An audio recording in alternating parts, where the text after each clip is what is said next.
歡迎嚟到懸疑檔案。1996年，一名女子喺南卡俾人用行刑式嘅方法處決。警方根據線索揾到咗嫌疑人，但係佢哋就缺乏咗可以將疑犯同埋案件聯繫起嚟嘅證據。就喺警方拗破頭皮嘅時候，一組毫不起眼嘅編號成為咗破案嘅關鍵。1996年11月13號早晨，一名男子帶住愛犬喺公園度散步，途中佢見到冇幾遠嘅小徑度好似瞓住一個人，心入邊不禁懷疑呢個到底係咪小朋友嘅惡作劇。喺好奇心嘅驅使之下，佢決定上前去睇清楚，結果瞓喺小徑上邊嘅唔係惡作劇假人，而係一具冷冰冰嘅女性遺體。於是佢馬上報警。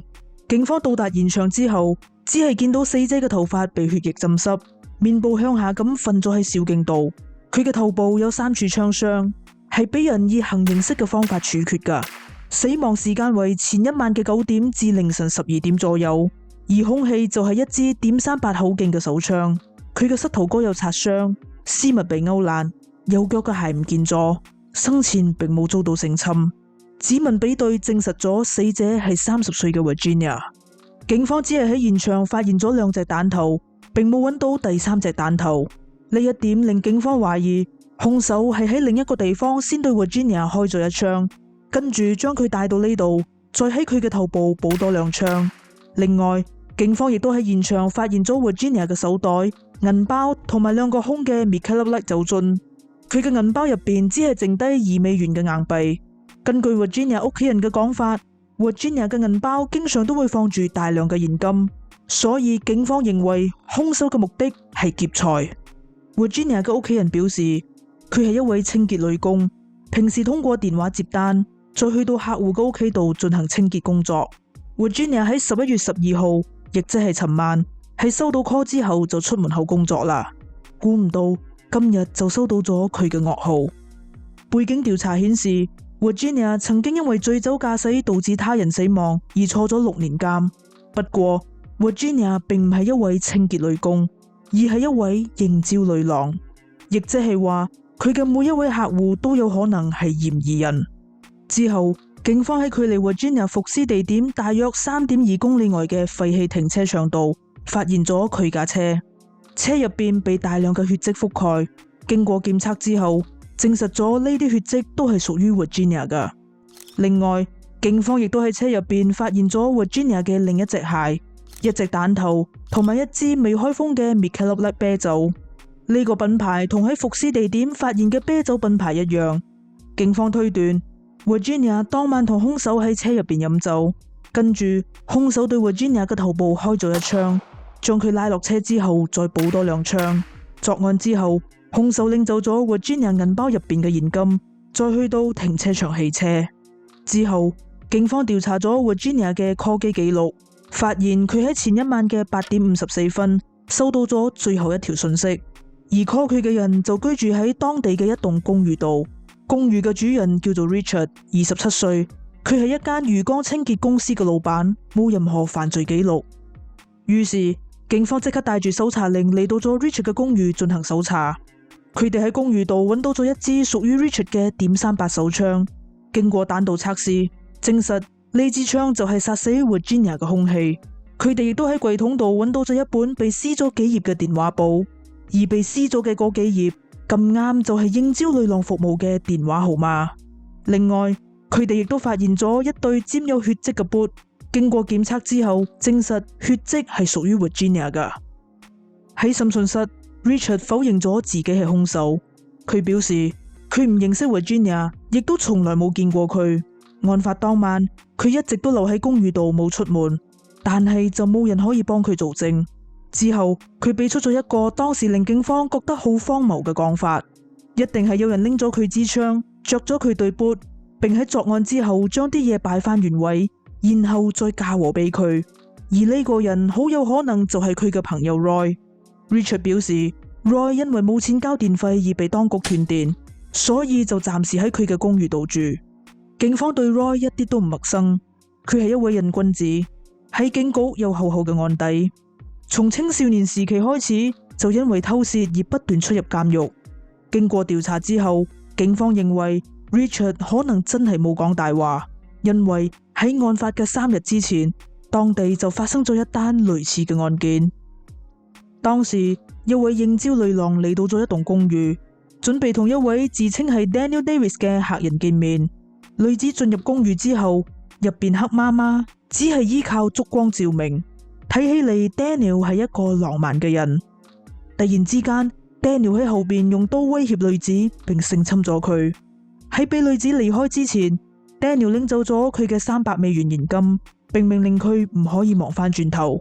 喺女子報警之後，警方得知案發嘅公寓當時租咗俾 Roy， 亦即係 Richard 所提到嘅嗰位朋友。之後，嗰名女子亦都喺一堆疑犯嘅相入邊指認出 Roy， 亦即係話嗰個自稱 Daniel 嘅男人其實就係 Roy。不過，當警方去到公寓想要逮捕佢嘅時候，Roy 已經搬走咗。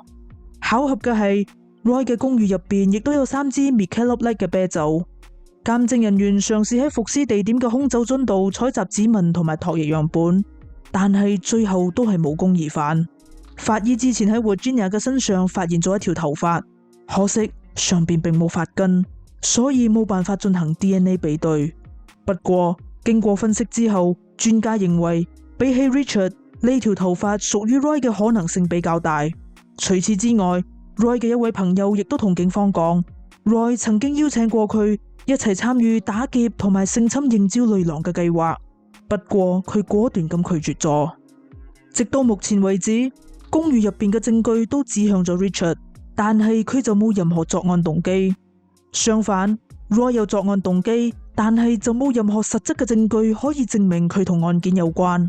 呢個時候，警方留意到酒樽上嘅生產日期後邊仲有一組編號 WF58。WF 代表酒廠嘅位置，酒廠每15分鐘都可以生產600箱啤酒，而58就代表當日嘅第58個15分鐘，亦即係下晝2點15分至2點半所生產嘅啤酒。喺同一個批次所生產嘅啤酒都會擁有相同嘅編號。換句話講，只有14000樽啤酒會擁有相同嘅編號。巧合嘅係喺伏屍地點發現嘅2個空酒樽，喺 Virginia 車上邊嗰支未開封嘅啤酒，同埋喺 Roy 公寓度揾到嘅3支啤酒，都擁有相同嘅編號，講明呢6支啤酒都係同一批次噶。6支相同編號嘅啤酒同時出現喺3個有所關聯嘅地方，純屬巧合嘅幾率只有3200萬分之一，亦即係話 Roy 當時出現喺現場，而佢就係兇手。於是 Roy 馬上被逮捕。喺審訊室， Roy 否認咗控罪，並指出 Richard 先至係真正嘅兇手。警方推斷 Roy 因為需要錢買毒品，所以先至會諗到要打劫應招女郎。佢喺自己嘅公寓度完成咗第一次嘅打劫，之後佢就搬到咗 Richard 嘅公寓度暫住。呢個時候佢嘅毒癮又發作，所以佢就打算照板煮碗，靠打劫應招女郎嚟到賺錢。